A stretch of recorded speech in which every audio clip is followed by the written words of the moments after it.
Hello guys, welcome back to another video. Today we're going to be talking about the future of cryptocurrency mining, or at least the future of cryptocurrency as a whole. Mainly we're focusing on the fact that a lot of cryptocurrencies will probably not survive going into the future.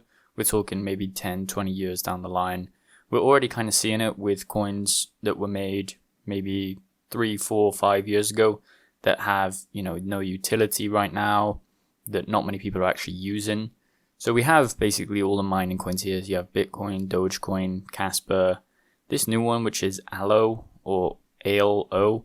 I haven't really made any videos on it, but personally I think it's kind of controlled because Coinbase listed it very quickly. And basically that kind of shows that they were allocated a bunch of coins off the start to actually list this on Coinbase. And then you have Ethereum Classic, Litecoin, Cubic. The main metric that I would look at for mining coins probably is emission, because that shows how much the value of the network is providing per day. So you have emissions on Bitcoin. It's at 26 million right now. I believe Ethereum was around that when it was mining as well. And then emissions for Dogecoin is 1.5 million. Kaspa coin is 1.2 million. This ALO network is 330k. Ethereum Classic is 275k. Litecoin is 241. So pretty much none of these are kind of competing with the Ethereum emissions per day. You have Dogecoin and Kaspa coin, which added together would be probably around 3 million per day, but that doesn't even come close to around 24 million that Ethereum was producing. Mainly for mining coins, as I said, emissions is one of the things you probably want to look at. And then the next thing past that is probably most transactions, how much it's traded, and then most daily active addresses. So as we go down, the networks get substantially smaller in terms of emissions. Like even with Alephium, it has around 68,000 in emissions per day, which isn't massive when you look at, these top ones here, 1.2 million or 1.5 million. The main question in our minds would probably be how long are they going to survive? Because if a network doesn't produce emissions, obviously it's dependent on the price of the coin, but if it doesn't produce emissions, there's kind of no incentive for miners to actually mine it unless it is profitable. And then if it's less profitable, there's going to be not necessarily less emissions because they're going to continue to emit those blocks no matter what. It just really depends on the price of the coin as well. And then you have coins like Zealous, which is doing 57,000 in emissions per day.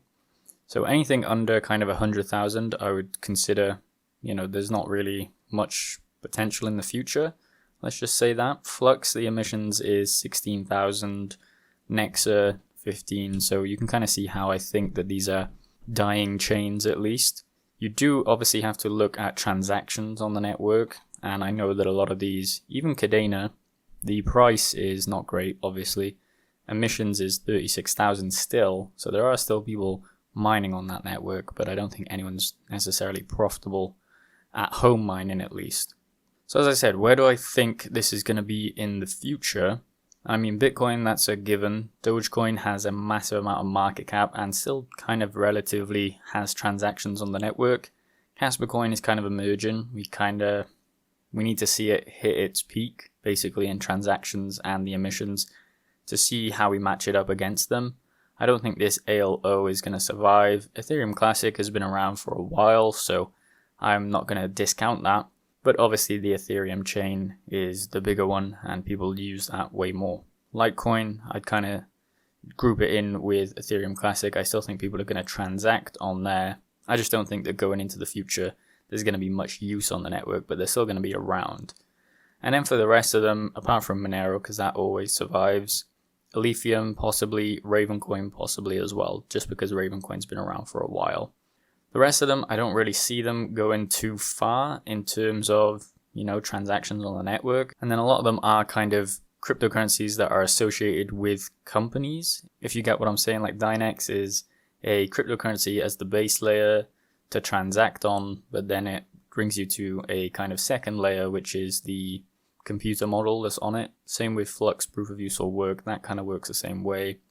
And all of those AI coins that are compute for AI, that is mainly the base layer, is just transactions for that computing that's going on. So I don't really feel like they have that much value as per se. So in terms of all the coins, I don't think anything right now, at least that's above maybe the top 100 will probably survive going into the future. In my mind, I would say Bitcoin, Kaspa, Monero, Ethereum Classic are kind of going to be the only ones that we'll see going on in the future. There might be new coins that come in, but right now I don't see anything taken off to a massive amount. Maybe Alephium can get up there, but there's obviously competitors in the game like Solana or Ethereum that have smart contracts that have already built it out, and Alephium is kind of late to the game in that regard. The rest of them, as I said, I don't really see them going too far in the future.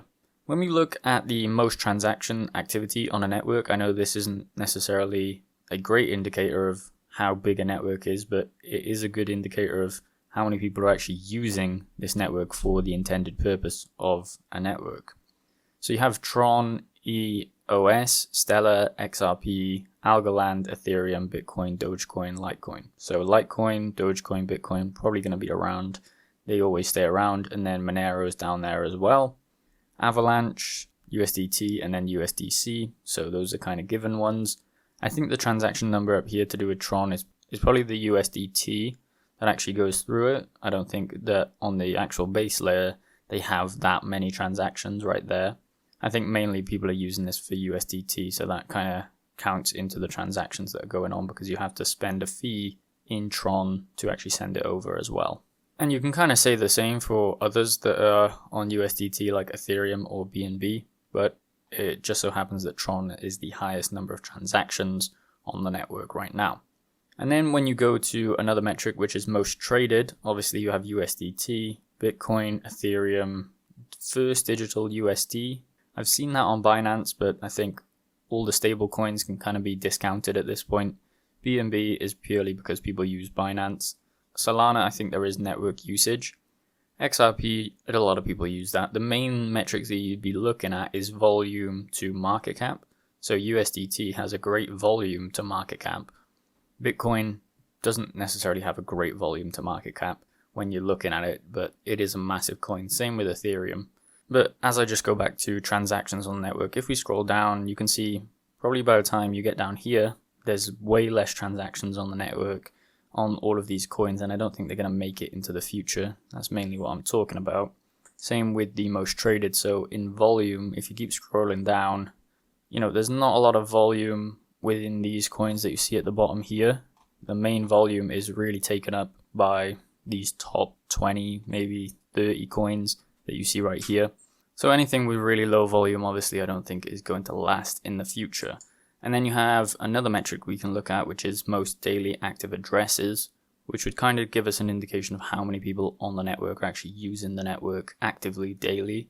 Tron is the top. As I said, I don't really know if those figures are true. Obviously, Bitcoin, Ethereum, Litecoin. So we're talking about mining coins. Bitcoin and Litecoin are probably going to be around. I don't see any others apart from Dogecoin here. And then if we go down, Decred and Bitcoin Cash. Dash, I believe, is cryptocurrency mining as well. And then Ethereum Classic down here. I believe that Kaspa is not actually on here, but it should be around here in daily active addresses because it's around 300,000, I believe. And then as you go down, daily active addresses drop off very, very quickly. So you can see 554. I don't know whether this is to do with the metric that they're using, but a lot of them basically have no daily active addresses when you go down there. So the point is that a lot of these cryptocurrencies that are on the market, if we just go to cryptocurrencies by market cap here, pretty much anything, I believe, out of the top maybe 30 or 50 is probably not going to be around for that long. And I wouldn't personally think about leaving money into any of these smaller coins, hoping that it'll go up in the future. We've already seen a drop-off in activity from those smaller coins, and my best bet right now as we're going into the bull run is keep a hold of it, but sell it off if it comes up in the bull run. If not, trade it into something like Bitcoin, Ethereum, Solana, something like that. So let me know your thoughts in the comments, what you think about this. Do you think that mining coins are still going to be around, or what mining coins are still going to be around? I personally think Kaspa, Alephium, Ethereum Classic, Dogecoin, Litecoin, and Bitcoin will probably be around, but the rest of them I don't think that they're going to be viable networks to mine on going into the future. Make sure you like the video and subscribe for more content like this.